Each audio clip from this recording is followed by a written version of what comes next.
저는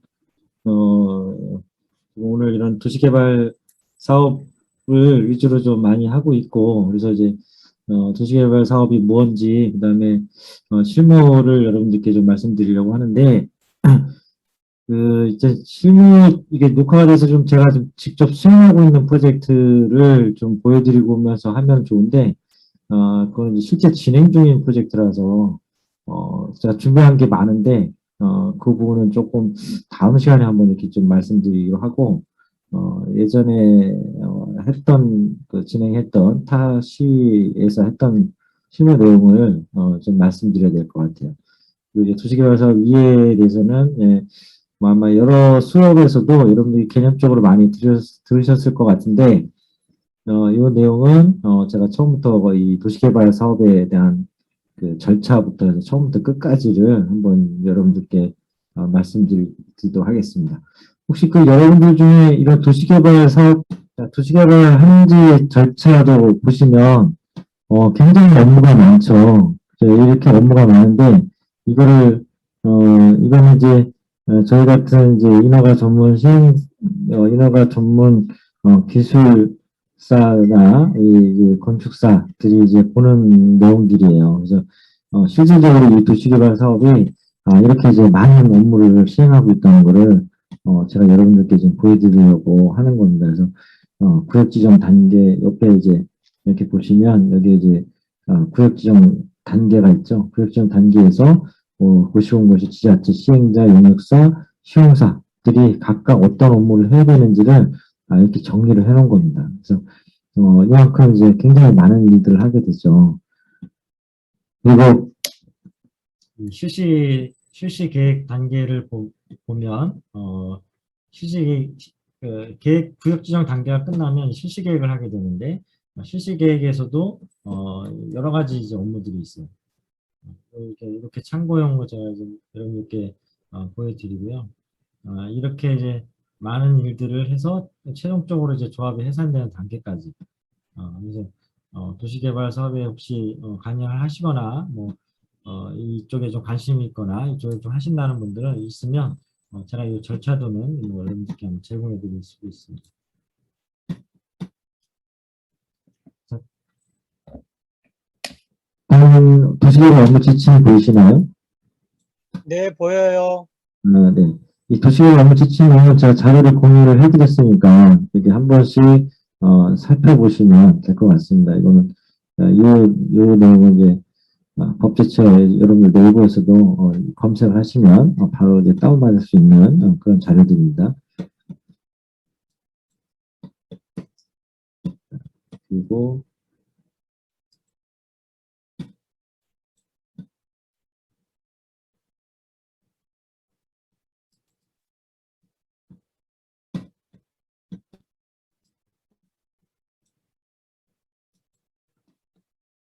이것도 공유가 되시나요? 보이시나요? 네, 보입니다. 여기 화면 공유를 다시 해야 될 것 같습니다. 화면이 제가 이게 얼굴이 들어가가지고.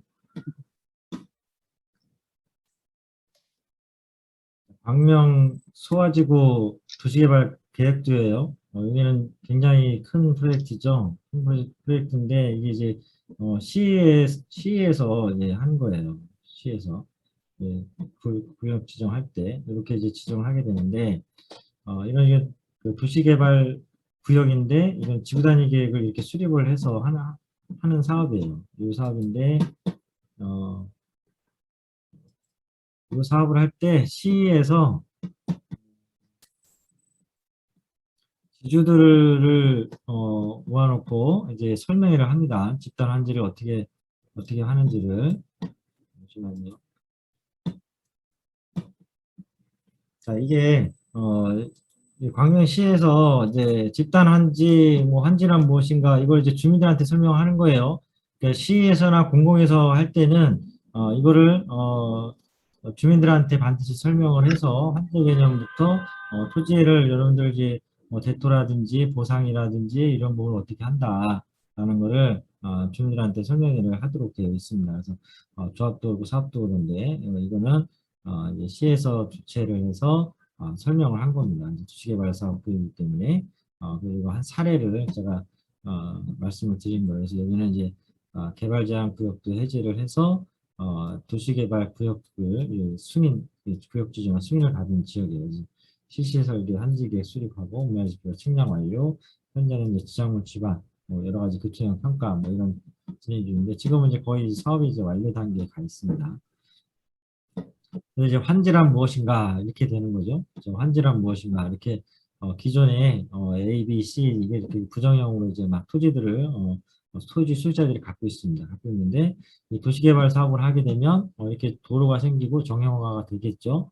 정형화가 되면 이 땅을 평가를 해요. 이 땅을 하고 또 개발 도시개발 사업이 이루어진 이후에도 평가를 합니다. 평가를 해서 자, 이 평가 금액과 이 평가 금액이 같은 거예요. 그래서 이 C로 오는 거죠, 환지가. 이게 이제 일반적인 이제 환지의 개념입니다. 그래서 이제 여기 A도 뭐 이렇게 오고요. B도 뭐 이렇게 오는 거예요. 이렇게 이제 각각의 환지를 하는 방식이다. 환지 개념은 이런 방식이다. 이렇게 여러분들이 이해하시면 될 것 같습니다. 그렇게 하고, 뭐 이런 이제 기반시설들이 있죠. 이런 기반시설도 도로, 공원, 그다음에 뭐 채비지 이런 거는 이제 고려주의가 되는 거예요. 이런 것들은 이제 조성 공사비 이제 비용으로 들어가죠. 그러니까 이런 것들이 들어가니까 당초에 있던 토지 면적인 당연히 줄겠죠.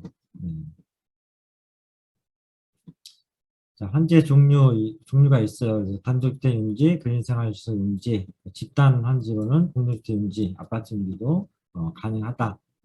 아까 저 사례에서 말씀드렸잖아요. 그래서 이제 제자리 환지, 공동주택도 가능하고, 근린생활시설 용지, 단독주택 용지, 준주거 용지도 가능합니다. 지원시설 용지도 가능하고, 도시개발 사업에서 환지를 어떻게 하느냐, 이거에 따라서 다르다. 거예요. 공동주택지를 계획하는 이유 이런 것들을 이제 왜 설명을 하냐면 토지주들한테 이제 토지 이제 감보율 뭐 이런 걸 사업성 제고를 하기 위해서 공동주택을 한다라고 해서 시에서 이제 설명을 하는 거죠. 그 집단 한지 신청을 받고 집단 한지 지정 후에는 토지에 대한 이용 방안도 같이 수립을 한다. 이런 방식으로 합니다. 그리고 이제 집단 한지 신청을 하게 되면 그 토지를 건설사에 매각을 하고 그 현금이 들어오면 그걸 이제 다시 이제 보상가로 하고 지주들이 공동 사업을 할 수도 있습니다. 지주들이 직접 사업을 한다는 거죠. 집단 한지 미신청자는 청산 대상 한다는 거예요. 한지 신청을 안 하면 그냥 감정평가로 현금 청산 대상 한다. 그러니까 빨리 환지에 등록을 해라. 이렇게 이제 안내를 하고 있는 그런 사례입니다. 이것도 이제 마찬가지고요. 대규모 토지든 소규모 토지든 마찬가지입니다. 똑같은 거고 공유지분 토지도 마찬가지고 마찬가지고 그리고 집단 한지 신청서예요. 한지 신청서를 작성해서 제출해야 내가 한지를 받을 수 있는 거죠. 이렇게 넘어가고요. 다른 거를 공유해 드릴게요.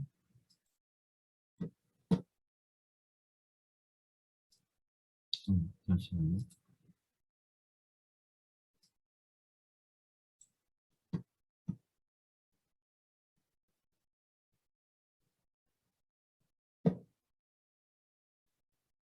강연 거를 좀 더 해야 되는데.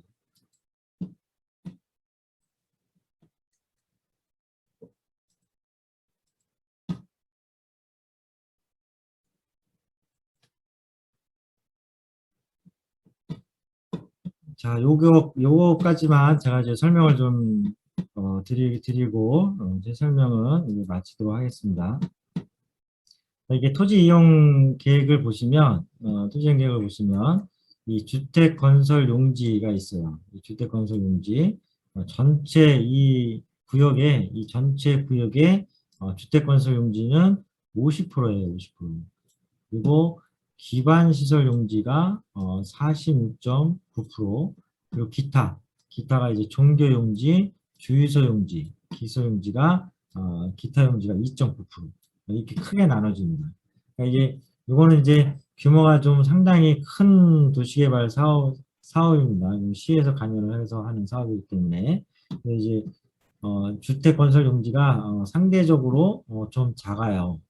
다른 도시개발 사업 같은 경우는 한 60% 정도 되는 60% 정도가 되거나 조금 많은 데는 한 70%까지도 되긴 하는데 보통 60% 전후인데 여기는 주택 건설 용지가 상당히 적습니다. 50% 정도. 그리고 이제 단독주택 용지가 10%, 그다음에 근린생활시설이 4.7%, 공동주택이 35% 정도. 그러니까 여기에 이제 이런 부분들이 이제 공동주택 용지로 지정이 되는 거예요. 공동주택으로 지정이 되고 여기 노란색 이런 부분들, 이런 부분들이 이제 단독주택 용지가 되는 겁니다. 단독주택, 단독주택. 여기도 뭐 이게 단독주택 용지. 그리고 이제 이런 부분들은 근린생활시설 용지가 되겠죠. 그리고 이제 이런 부분들은 뭐 문화시설이 들어오네요. 문화시설 학교, 맞아. 이거는 이제 학교 용지. 그 녹색은 이제 공원으로 들어오는 거예요.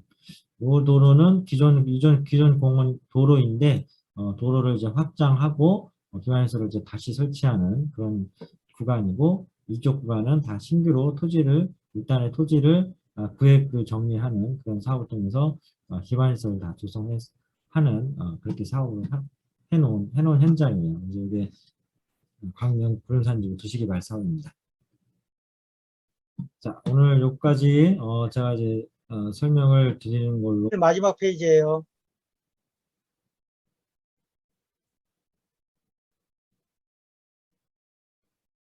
네, 네, 키포인트. 이거에 대해서 뭐 간략히 다시 설명해 주시면 좋겠습니다. 네.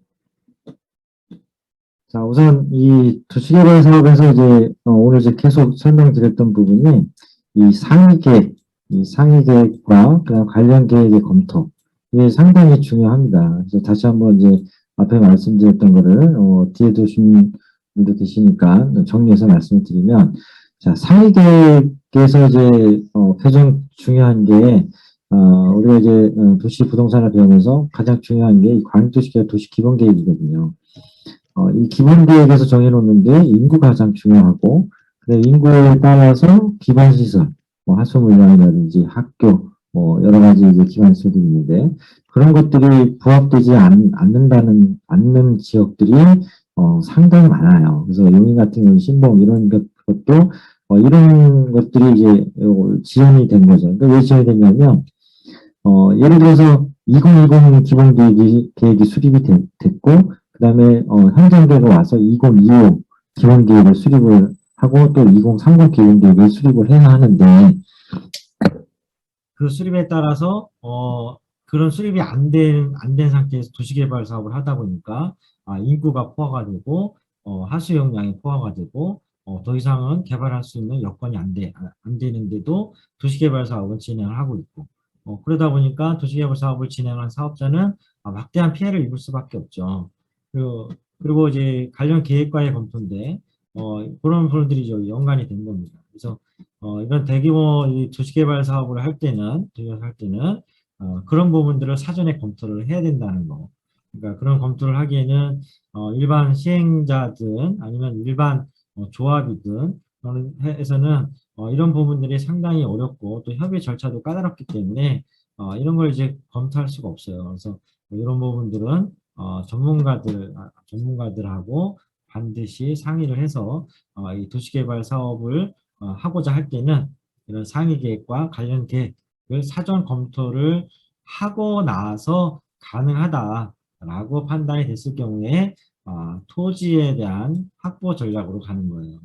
그러니까 토지 확보부터 해놓고 상위 계획 검토를 하면 여기에 토지에 들어간 리스크가 상당히 크겠죠. 그래서 도시개발 사업이 가능한 지역 상위 계획에 다 관련 계획, 관련 법률 검토하고 나서 토지 계획을 확보를 하게 되는데 이 토지를 이제 확보를 할 때 이제 민간이 할 때와 또 공공이 할 때 아니면 또 공공과 민간이 같이 할 때 이 토지를 확보할 수 있는 이 방법이 좀 다르다는 거예요. 그래서 그런 다른 부분들은 앞에서 이제 설명을 드렸습니다. 그래서 대부분 민간에서는 환지 방식을 많이 선택을 하고 공공이 하거나 아니면 공공과 민간이 할 때는 수용 방식 아니면 수용과 한지 같이 하는 혼용 방식, 이 두 가지 방식으로 같이 사업을 추진한다 이렇게 이해하시면 되고요. 토지에 대한 이 소유권을 이 확보를 해야 되는데 뭐 예를 들어서 이 환지 방식 같은 경우는 환지 신청을 받아서 이제 지주들한테 토지주한테 환지를 해주면 돼요. 그리고 수용을 하게 된다 그러면 감정 평가를 해서 수용을 하면 돼요. 근데 이제 만약에 사업 시행자 어떤 이제 민간 사업자가 토지를 다 사서 시행자가 사업을 하겠다 라고 했을 경우에는 그 소유권을 다 전부 확보를 해야 되죠. 요즘 이슈가 되고 있는 도시개발사업 구역도 초기에는 이 민간 사업자가 토지를 다 확보하다가 못해서 민과 간이 같이 이 토지를 확보 전략으로 했던 그런 현장입니다. 그러니까 도시개발사업에서는 이 토지 확보를 어떻게 할 거냐에 따라서 사업 방식도 많이 다르다. 그리고 동의사 수도 많이 다르고요. 그래서 이제 이 도시개발 사업을 할 때는 가장 중요한 게 이 상위계획, 관련계획, 그 다음에 토지 확보 전략, 그리고 동의나 토지 소유권 확보 전략, 그 다음에 사업을 하기 위해서 컨소시엄을 어떻게 구성할 거냐, 조합 방식으로 할 거냐, 아니면 민간 방식으로, 민간 시행자 방식으로 할 거냐, 아니면 공공과 같이 컨소시엄을 구성을 해서 공공, 민간, 아니면 금융 같이 콘소로 사업을 할 거냐, 이 방식에 따라서 이 도시개발 사업의 추진 방향, 추진 전략이 다 달라진다. 우리가 이런 개념적인 부분까지만 오늘 배우는 거로 하겠습니다. 자, 이제 이렇게 보충 설명 마치도록 하겠습니다. 네, 감사합니다.